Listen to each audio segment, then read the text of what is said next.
Satyawati, biasa dipanggil Anya. Aku dari semester 7. Halo, nama aku Samalati Pasani. Sekarang aku di semester 7.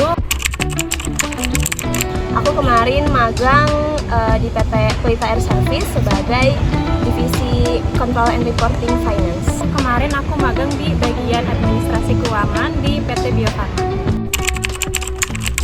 Keterampilan yang bisa aku dapetin pas magang di administrasi keuangan khususnya itu gimana cara aku kerja secara berprofesional gitu, terutama gimana aku ngurus bagian administrasi saat PT Bio Farma itu melakukan pembayaran untuk barang atau jasa gitu. Jadi di situ tuh aku ngatur gimana workflow-nya si administrasi saat pembelian barang dan jasa maupun ada kas yang masuk ke perusahaan.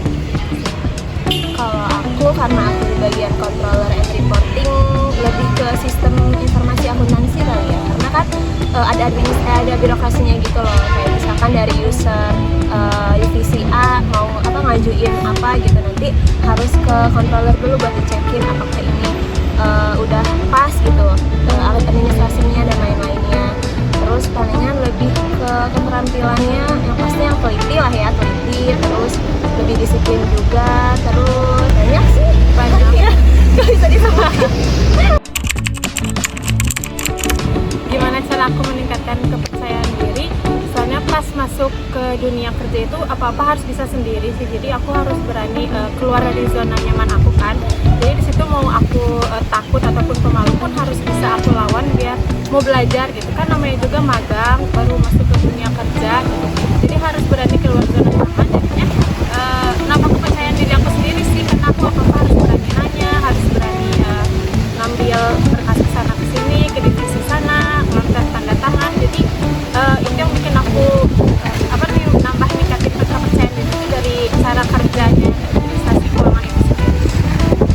Jadi saya sama. Kalau misalkan untuk terlibat dalam proyek nyata, mungkin karena kan ini BUMN juga ya, perusahaan, dan kita juga kan divisi keuangan gitu yang agak konfidensial. Mungkin nggak proyek nyata yang sangat ngeliatin data-data keuangannya kali ya. Mungkin kita cuma sebatas sampai ngebantu-bantu aja, karena kan keuangan kan sifatnya emang rahasia dan gak bisa semua orang buat megang juga kan. Jadi palingan kita ngebantu-bantu aja sih. Cara meningkatkan jaringan profesional depend sih sebenarnya dari masing-masing pribadinya, apakah dia mau bersosialisasi, mau mencoba dia kenalan sama orang sini, sama atasannya, sama mentornya sendiri gitu. Kalau misalkan masih malu-malu aja ya gak bakal nambah jaringan gitu sih, ya tergantung orangnya juga.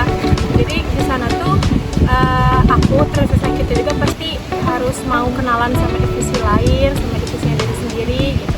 Jadi secara gak langsung juga bakal nambah jaringan profesional kita sendirinya gitu.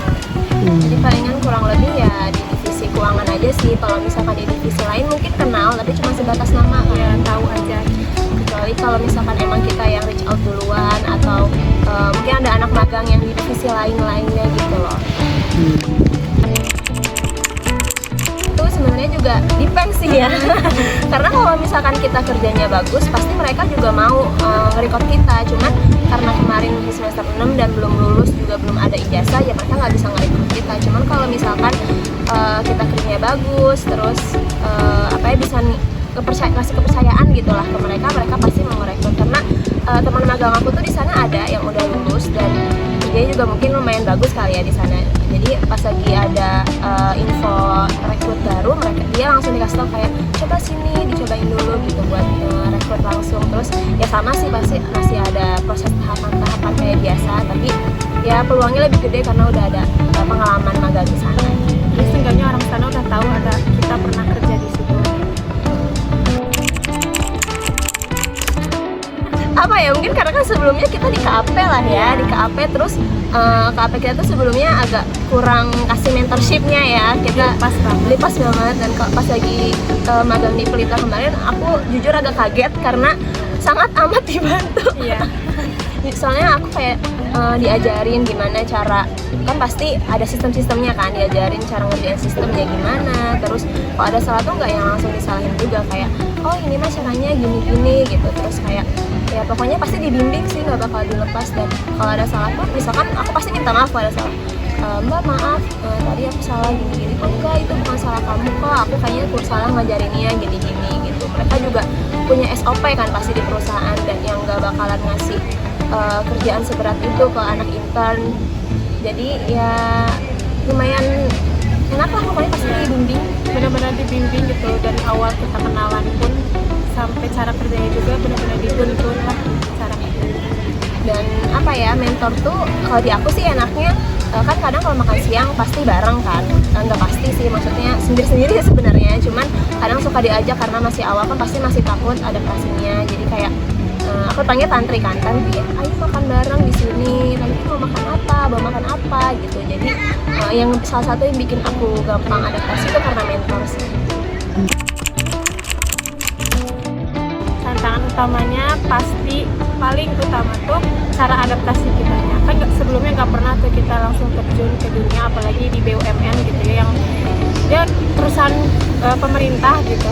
Jadi tantangan utamanya gimana cara adaptasi kita yang awalnya cuma sekitar dunia kampus gini doang, ketemu yang sebaya, terus kita tiba-tiba masuk ke dunia yang ada yang tua gitu, ada yang lebih senior, ada yang harus kita respektin gitu kan. Jadi tantangan utamanya gimana kita bisa mengatasi si tahap awal dari masuk ke lingkungan itu langsung. Kan gak mudah ya kalau misalkan masuk ke dunia baru, apalagi harus adaptasinya tuh beda jauh banget dari yang kita biasanya ketemu sebaya gitu, tuh tiba-tiba ke dunia yang langsung kerja gitu tuh gak mudah. Dan menurut aku di BUMN itu terkhusus di PT Bio Farma susahnya di adaptasi itu sih. Terus juga kan mungkin kalau misalkan di KAP, aku bandingin sama KAP juga ya, karena kan sebelumnya aku juga magang di KAP. Mungkin kalau di KAP itu kalau sekitar Bandung lah ya, seenggaknya kita masih punya teman-teman yang seangkatan gitu, dari UPI, dari akuntansi, itu kita masih bareng-bareng. Sedangkan kalau di perusahaan tuh peluang buat kerja bareng sama teman, magang bareng sama teman sebaya tuh kecil gitu, palingan cuma 1 atau 2 orang aja yang bisa keterima di sana. Jadi kita nggak ada siapa-siapa di situ, dan harus ya beradaptasi sih yang paling utama tantangannya. Kalau aku sih ya karena kita dari akuntansi ya finance gitu, kalau antara jadi auditing atau enggak accounting ya sekitaran situ-situ aja kan, dan kita pun kerjanya sebagai di keuangan lah ya. Jadi ini termasuk ya apa namanya sejalan gitu, iya linear gitu. Apa tuh? Di BUMN pasti bakal sih sebenarnya apapun kita magang itu bakal dapat umpan baik secara gak langsung. Meskipun ya kalau misalkan kerjanya dikit, tetap bakal dapat umpan balik kok, gak harus di BUMN juga gitu.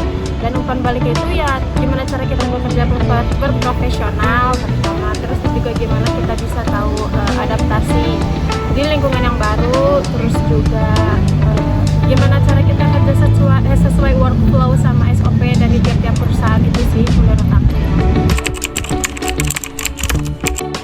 Apa ya? Kamu apa?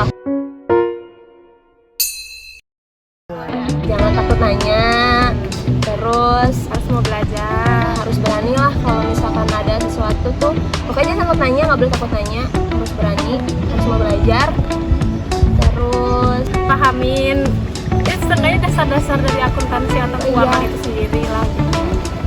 malu-maluin nama akuntansi UPI ya. Karena dia tuh bakal dibawa-bawa dari kampus UPI gitu kalau misalkan kenalan juga kan. Jadi harus kelihatan kita emang ada kemauan lah di perusahaan itu untuk magang, jangan cuma numpang nama, numpang absen gitu dong pun jangan gitu. Terus kesannya di Kekeluargaannya kerasa sih. ya kerasa banget. Karena kalau di BUMN sih biasanya emang kekeluargaannya nggak sih yang paling diliatin tuh rasa. Mungkin tambahannya juga kayak kan pasti kalau buat magang ini kita banyak lah ya perusahaan-perusahaannya, kayak mau perusahaan swasta, mau di BUMN atau mau di kantor atau publik KAP gitu. Palingan disesuaikan lagi aja kalian mau magangnya sebagai auditor atau mau jadi accounting, mau jadi finance, itu karena kerjanya itu semuanya beda-beda gitu loh. Kalau finance kan pasti ngebahasnya kita tentang keuangan di perusahaan, accounting ya pasti ngejurnal kayak gitu. Terus kalau KAP sih nge-auditing, jadi kita harus paham juga sama akuntansinya. Meskipun nanti bakal tahu sejarah pas kita udah kerja gitu bakal paham sendiri sih. Cuma asal ada dasarnya aja. Tuh. jangan takut belajar, harus berani. Harus keluar zona nyaman. Pokoknya selamat makan.